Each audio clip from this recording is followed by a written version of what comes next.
As a child growing up in England back in time, how was it for you personally? How did you cultivate the love of reading as a child? So I didn't. Which part of England do you? Cambridge, the United Kingdom. So it's an ancient university city with lots of libraries and lots of bookshops, then and now.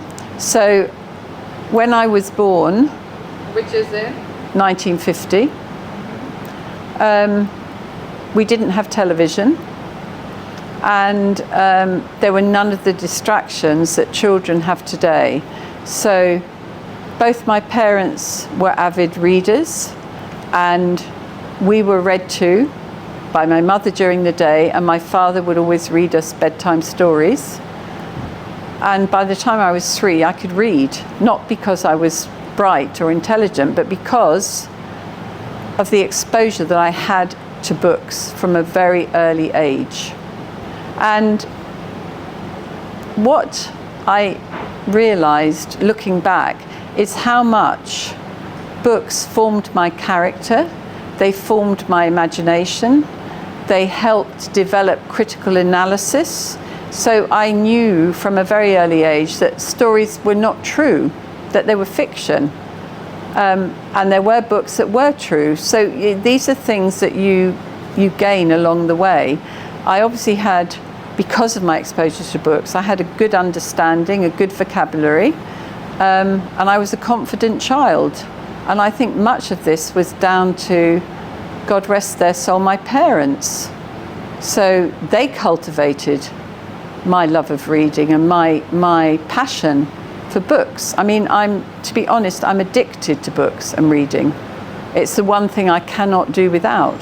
I have always been able to escape into a book. So as a child, my mother would say to me, Isabel, can you pop upstairs and she wanted something she'd left upstairs. And so I would start to go upstairs, but on the way up the stairs, I would imagine I was a princess and I'd been kidnapped and I was playing this game. So half an hour later, she'd call up, Isabel, where are you?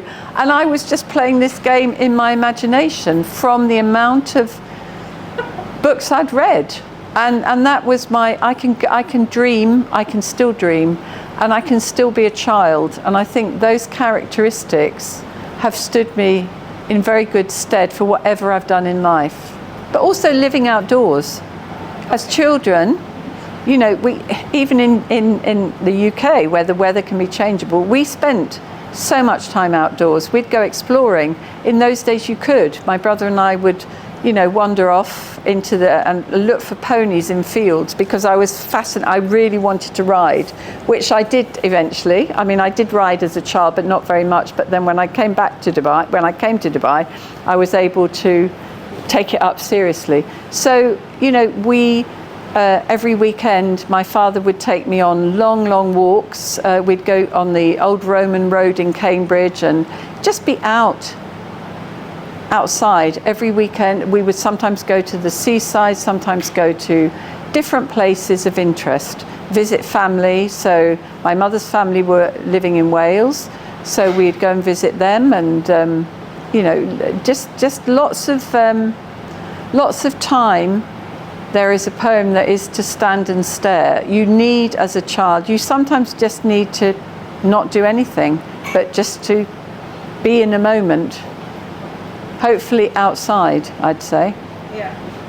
Now, what brought you? So you did your English literature itself in Cambridge? I came here. I was what I did was, after I'd finished school, I did a post A-level course in business skills, including, you know, learning to touch type, learning to shorthand, learning how to write business letters, etc., etc. An A-level course in business? No, this was after I'd finished my A-levels. Yeah. My A-levels were English literature, history, and French. So, yes. But I then did this year course because I had a place at university to study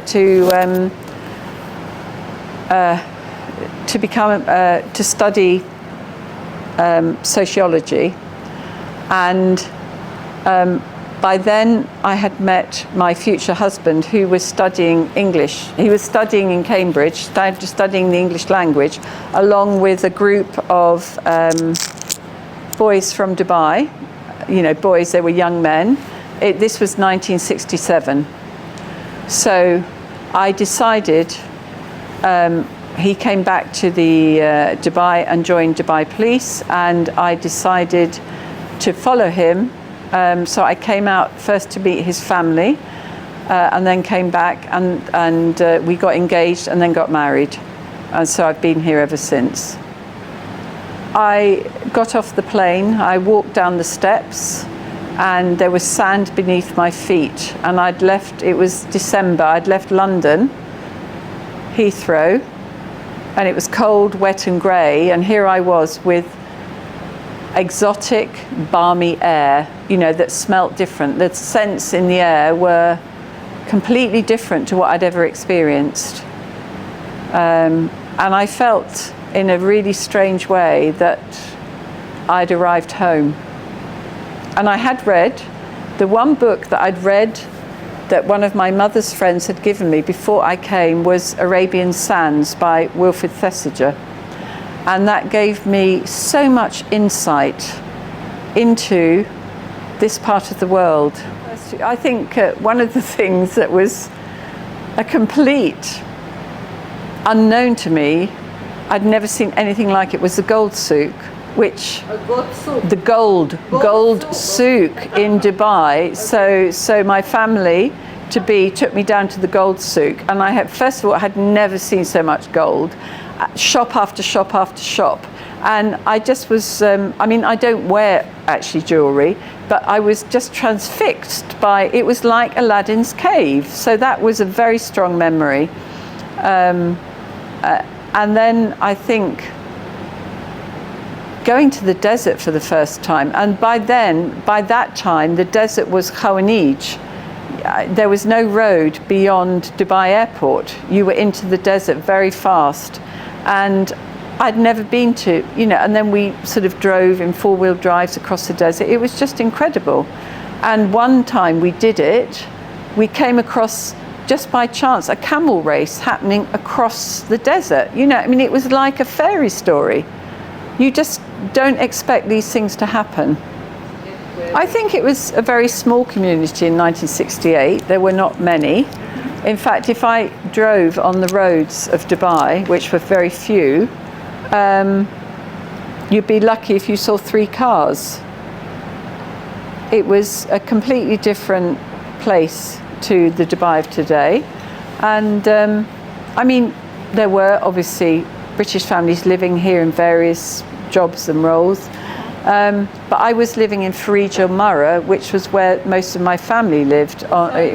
Farij Al Marra, which, if you go across the tunnel, you go under the tunnel. It's along there. But at that stage, they hadn't reclaimed the land, so I could see the sea from our windows. It was very close to us, the sea, so we lived very close to the shore.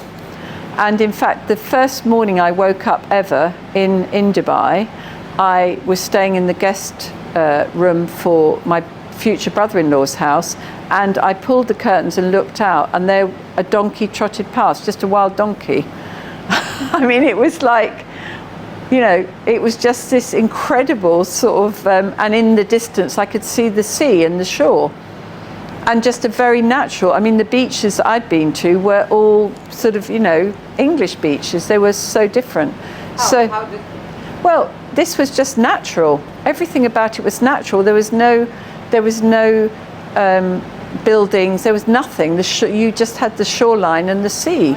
I hadn't come out here to be part of the British expat community. I'd come out here to start a new life.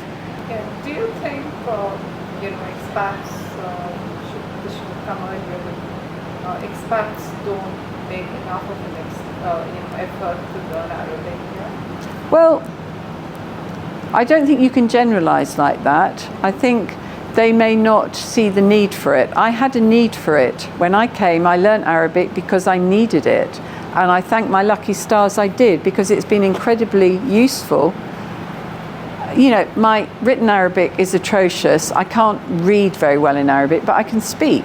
And communication is what we speak. So if you ever meet an Arab and you can speak Arabic, they are so happy that you have taken the trouble. So it is like